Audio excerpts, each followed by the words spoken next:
Muito bem, eu então agradeço ao Gespan pela excelente exposição e vamos abrir então o debate. Eu vou abrir para as pessoas que quiserem fazer perguntas e debater e tal. Marcos.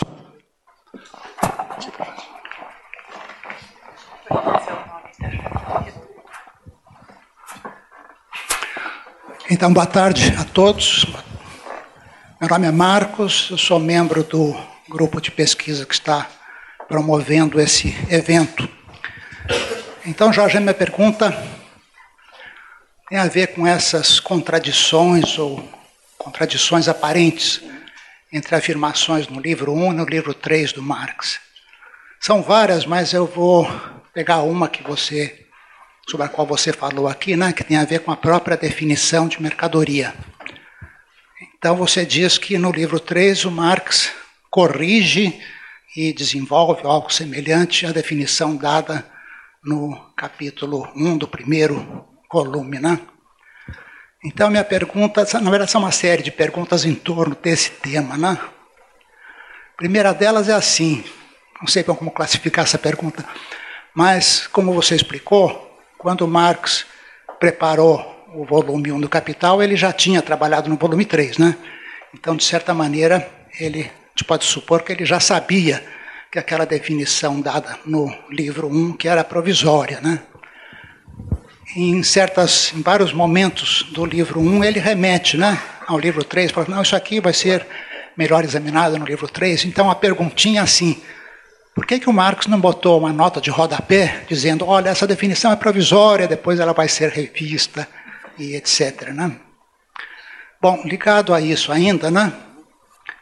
O fato é que o Marx, em vários pontos, reivindica um estatuto científico para a sua teoria, né? E faz menções a Newton, a Darwin, etc.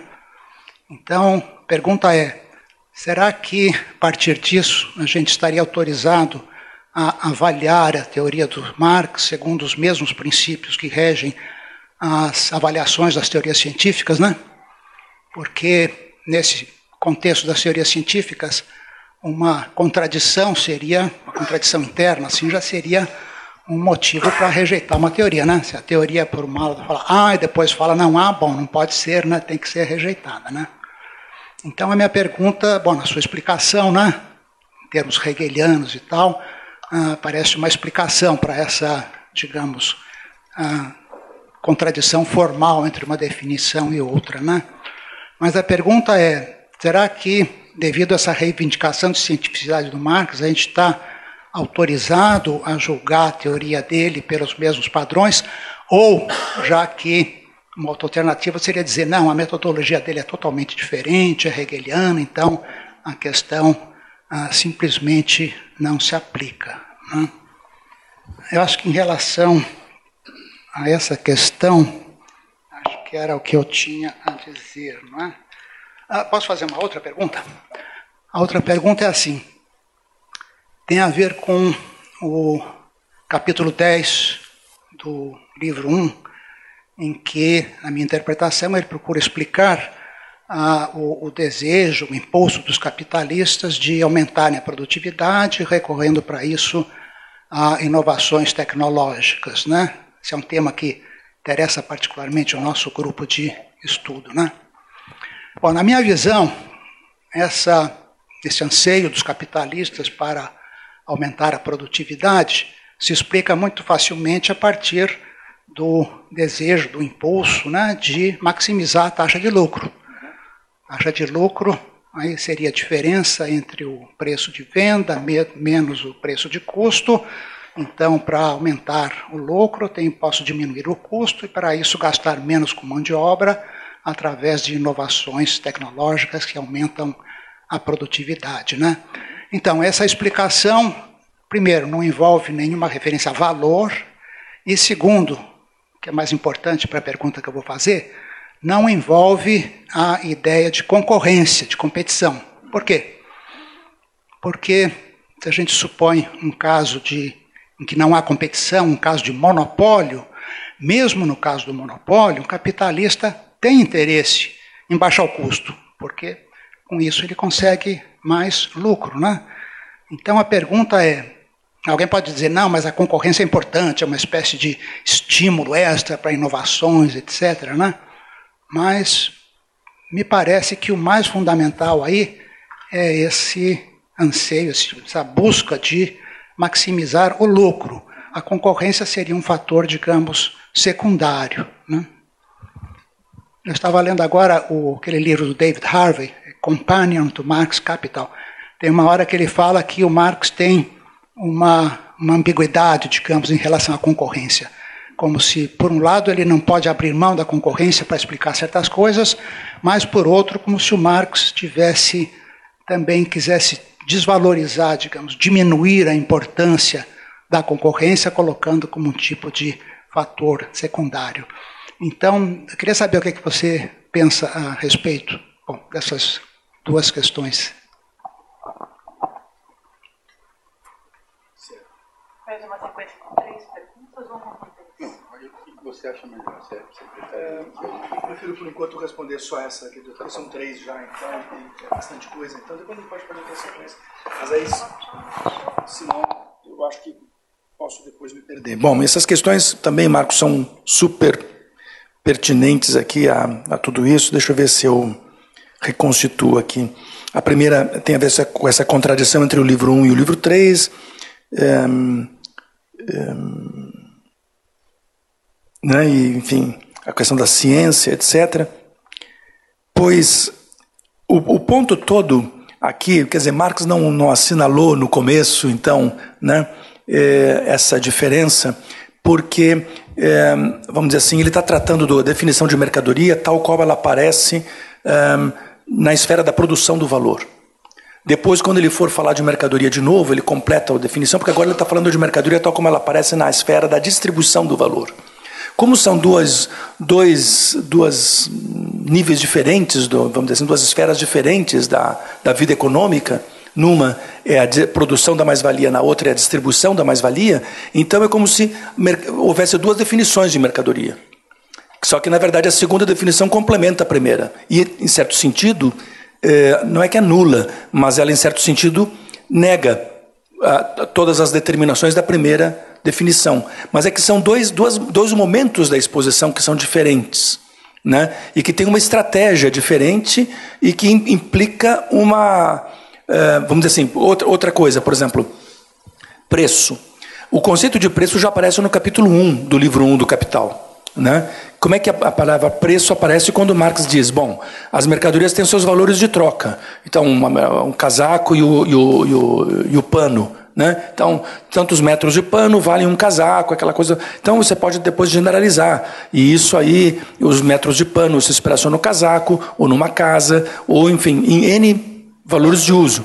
Quando esse valor de troca se expressa na mercadoria, no valor de uso, que é convencionalmente usado como dinheiro, então esse valor de troca automaticamente é o preço. Então eu digo isso, aí esse casaco se expressa em 5 metros de pano, sei lá, 2 camas, e um sofá, uma material, e 5 peças de ouro. Então, aí no caso, 5 peças de ouro, 5 libras de ouro, são pesos, né? Então, estou expressando. Essa definição de preço é uma definição geral de preço, que justamente vai ser, em grande parte, complementada e negada, em parte, durante o livro 3, já no começo do livro 3, com o problema da transformação de valor em preço.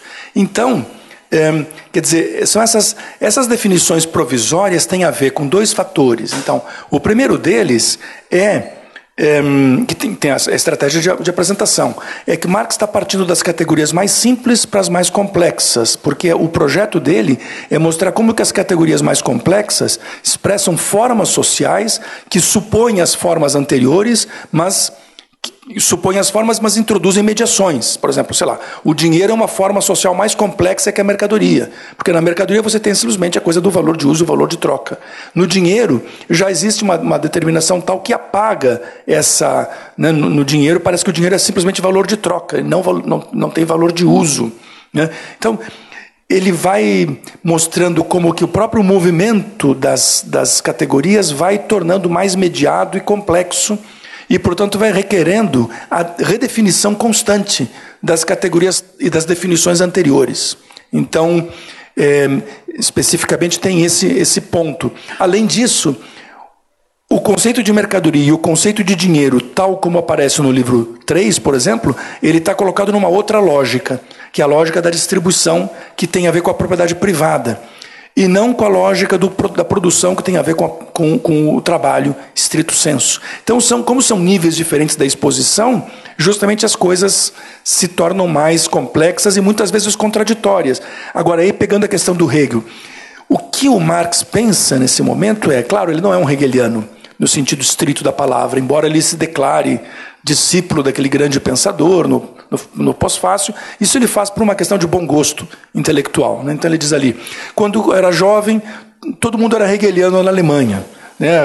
Hegel era moda, então me declarei crítico de Hegel. Agora que todo mundo chuta Hegel como cachorro morto, né, eu me declaro discípulo dele. É uma questão de bom gosto. O cara está sempre contra a correnteza, né, até para poder polemizar, e porque ele é um revolucionário, e porque ele é um intelectual que se preza, então ele não pode estar a favor da correnteza.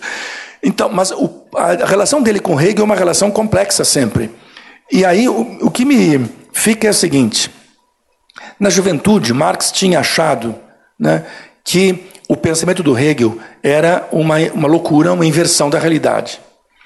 Na maturidade, lá quando ele está estudando, começando a estudar os Grundrisse, e fazer essa coisa, escrever os Grundrisse, ele se dá conta que a loucura não era a obra do Hegel, a loucura é a própria realidade do capitalismo. É ela que se inverte e que, portanto, que faz com que algo como a lógica dialética do Hegel tenha sua validade ali.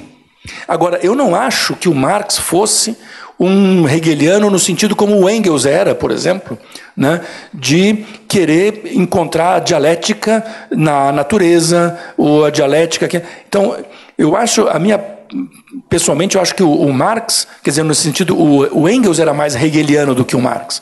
Acho que o Marx, ele encontrava a dialética mesmo como um modo de funcionamento enlouquecido do capitalismo, né? E que se apresenta como constantemente naturalizando as categorias, mas ao mesmo tempo colocando tudo de pernas para o ar. E isso, a contradição como modo de constituição, não simplesmente das categorias no pensamento, mas das próprias formas sociais que essas categorias estão definindo, isso aí faz parte dessa inversão, auto-inversão do sistema real, em que as formas sociais, por exemplo, mercadoria, dinheiro, capital constante, capital variável, essas formas todas pelas quais o capitalismo organiza a sua vida, elas próprias estão imbricadas de uma maneira contraditória e de uma maneira, então, que requer, como ele diz, ciência, né? E aí vem o conceito, né? Ele fala pouco de ciência, né? Mas, enfim, requer ciência para poder perceber como que a realidade tem um movimento de inversão. Esta ciência que requer esse olhar, digamos, que percebe o lugar onde o real se inverte, onde o real, né, enfim, onde o valor é determinante, mas como não determinante, colocando assim, quer dizer, isso é uma ciência específica para o capitalismo.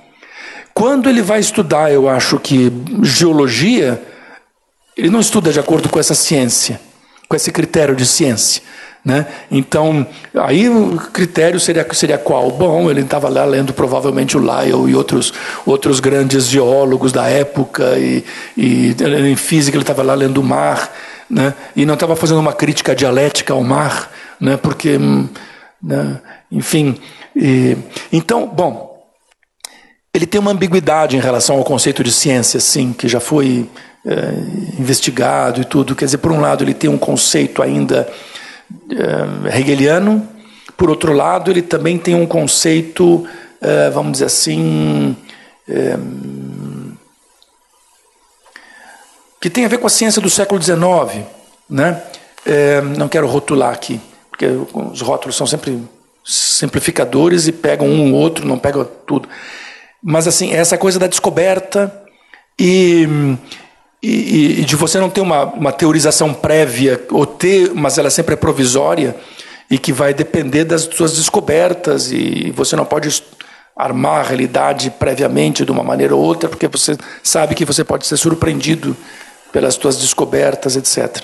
Então, eu acho que ele tem essas duas coisas, e que no caso do estudo do capitalismo, ele procura, de uma certa maneira, conciliar essa dupla perspectiva. Então, no caso de estar com os pés na realidade capitalista, de ver como é que está funcionando, de fato, o uso do dinheiro, como é que funcionam as finanças, como é que funcionam os mercados mundiais, como é que as crises econômicas aparecem, o que elas são, de onde que elas vêm.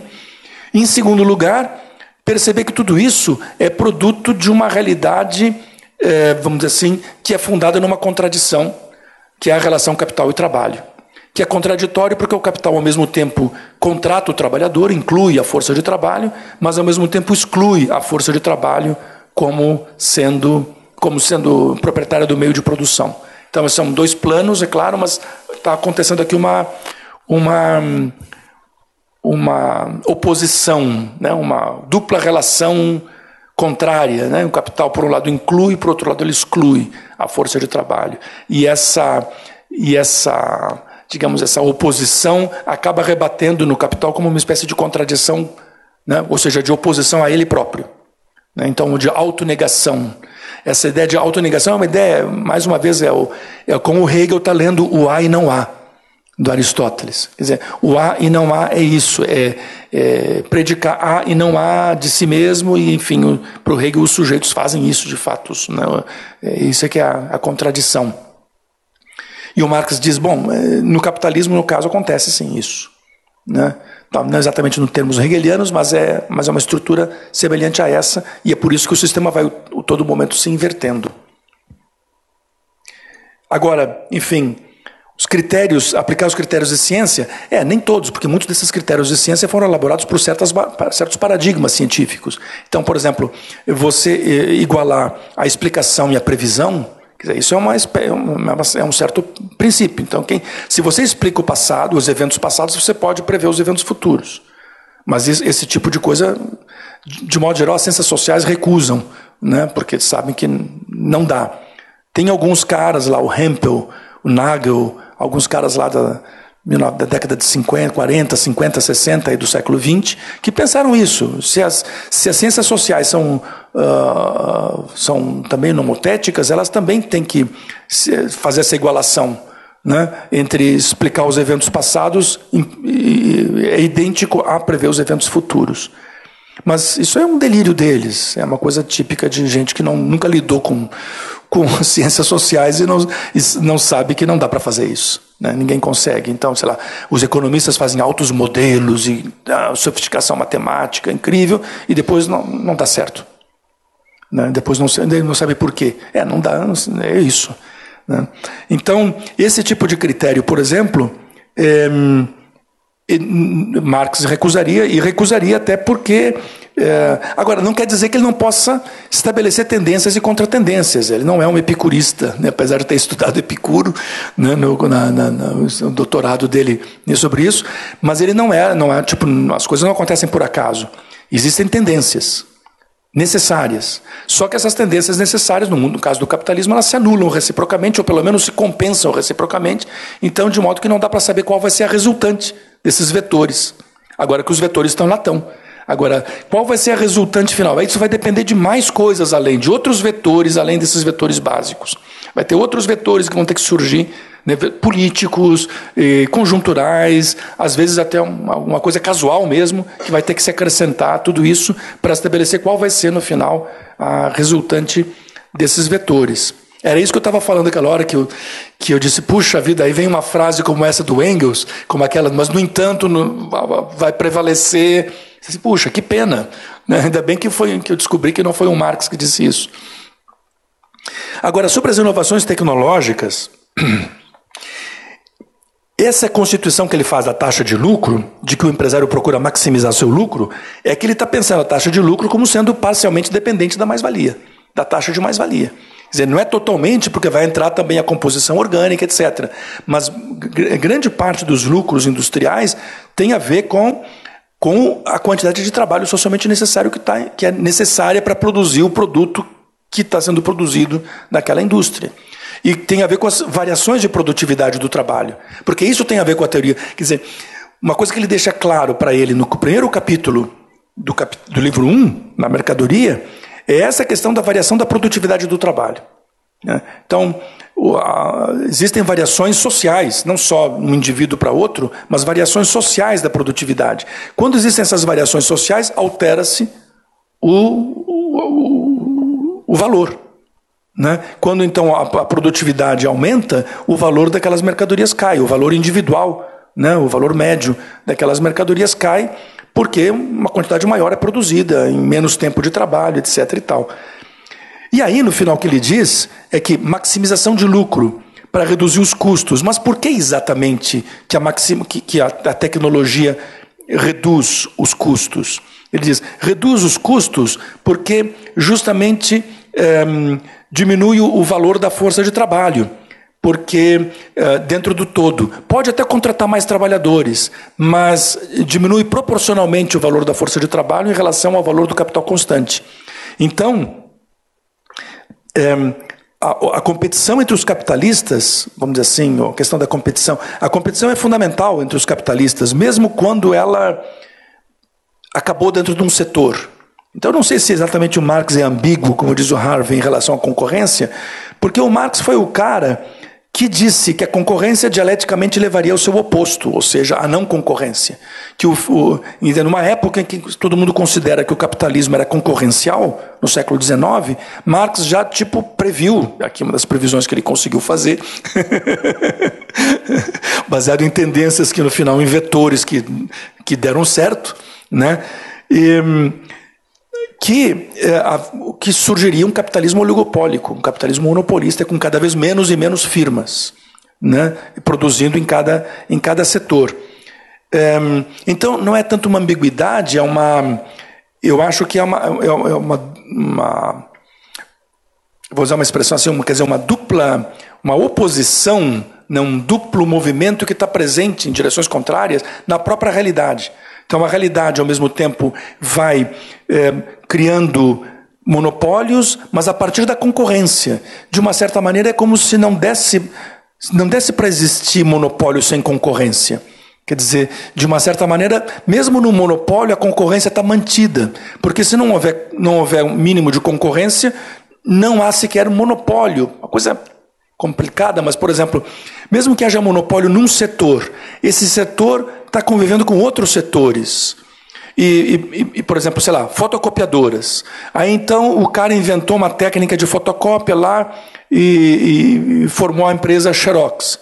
E ele patenteou, essa questão aqui da tecnologia no século XX, ele patenteou aquilo. Mas aí outras empresas criaram métodos que não são iguais, porque aquele está patenteado, mas são análogos e chegam aos mesmos resultados e, portanto, ele tem um monopólio ali, mas não tem, porque outras empresas têm uma coisa análoga.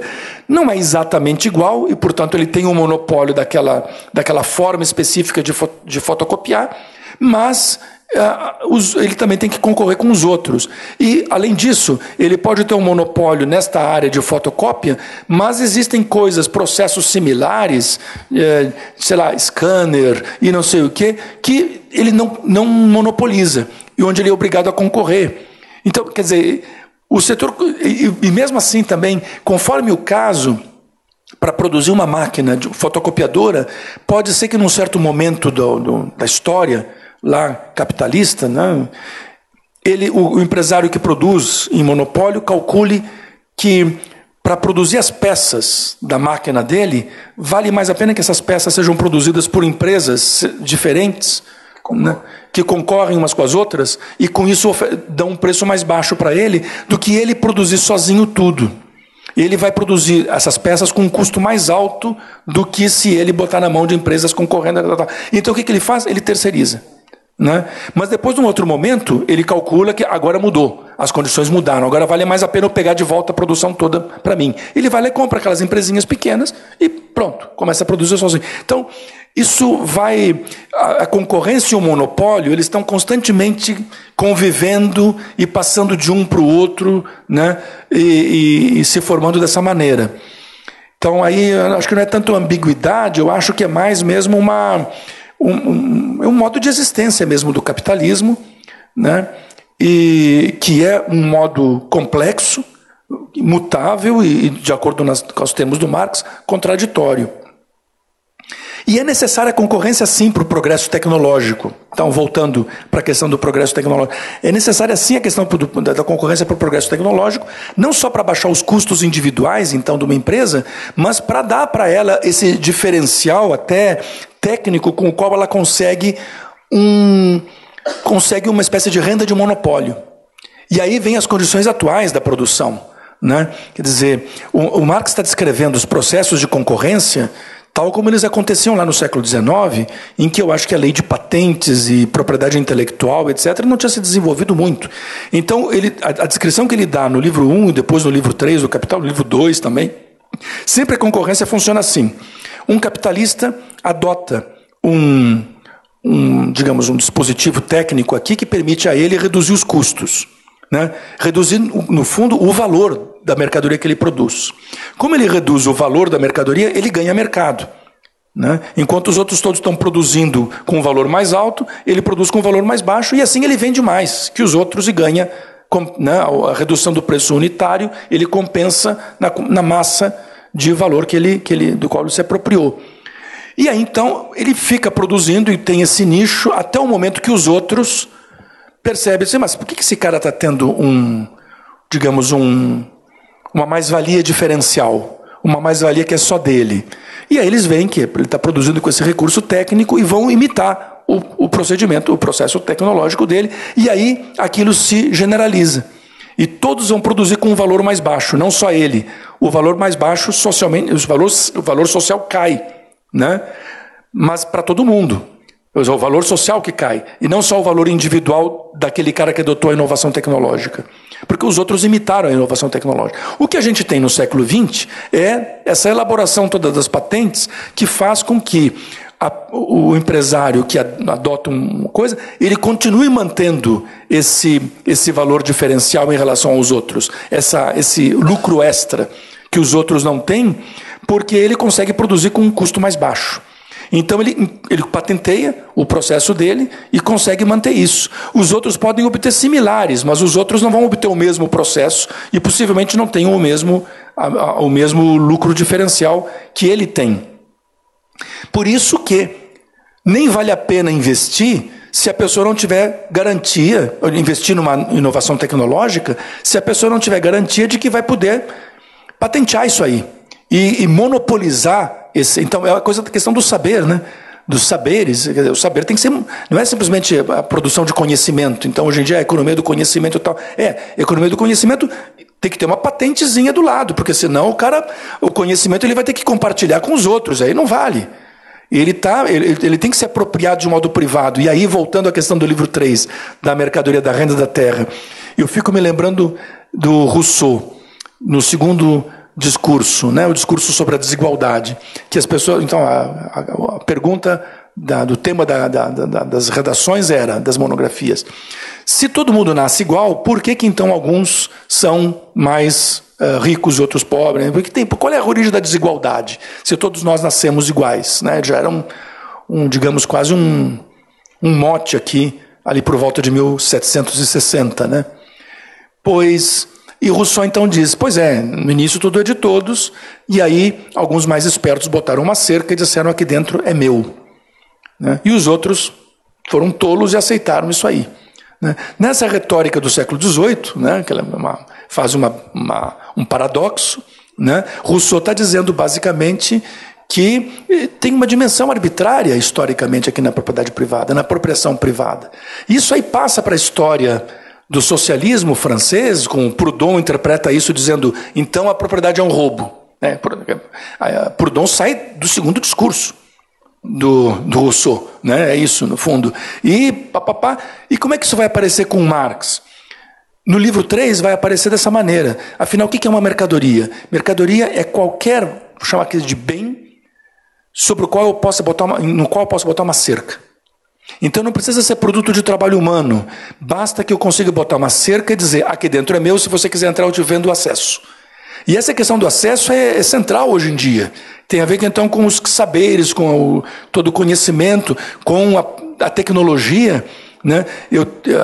É isso, né? Quer dizer, e no fundo a gente tem essa questão do livro 3 que é cada vez mais a propriedade privada vai ficando a forma de obter lucros diferenciais, valores diferenciais, e esse diferencial. Então, a marca, por que o cara bota uma marca na roupa? Em seguida, ele associa essa marca a um valor de uso melhor, como o vinho, por exemplo, aquele exemplo do vinho. Então, o cara coloca uma marca nesse jeans e, através da propaganda, faz as pessoas acreditarem que esse jeans é melhor. E como ele botou uma marca, as pessoas compram essa, ele consegue um nicho de mercado para ele. Então, de novo, a concorrência. E mesmo que ele seja monopolista de um setor, a taxa de lucro é isso. Tem gente que vai querer entrar no setor dele. É isso, entende? Por exemplo, sei lá, a Fiat percebeu nos anos 70 que as 4 empresas que estavam no mercado automobilístico brasileiro estavam com um lucro muito alto, disseram, vamos entrar nesse negócio. E entraram. Se a gente lembra do Gurgel, né? O Amaral Gurgel também quis entrar nesse negócio, só que ele quebrou, porque ele começou de baixo. A Fiat não, a Fiat veio de cima, veio de lá de fora.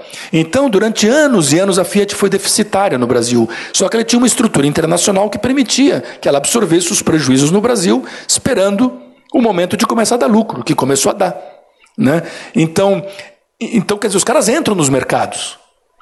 Entram por cima, não entram por baixo, entram por cima, mas entram nos mercados. Então não tem como alguém manter um monopólio puro durante todo o tempo. Ele tenta através disso, de reservas de marca, reservas de saberes, de tecnologias, ou então às vezes de marca mesmo, no sentido de um produto de fantasia, de uma pura fantasia, mas que garante para ele, quer dizer, a questão do fictício do Marx, mas que garante para ele um quinhão no processo de redistribuição da mais-valia. Enfim. Vamos para mais questões, Marcos? A gente pode continuar conversando depois. Mais questões? Fazemos uma rodada de 3. Hã? Fazemos uma rodada de 3, né? Tá bom. Então, vamos lá. Tem um rapaz lá no fundo que também pediu isso.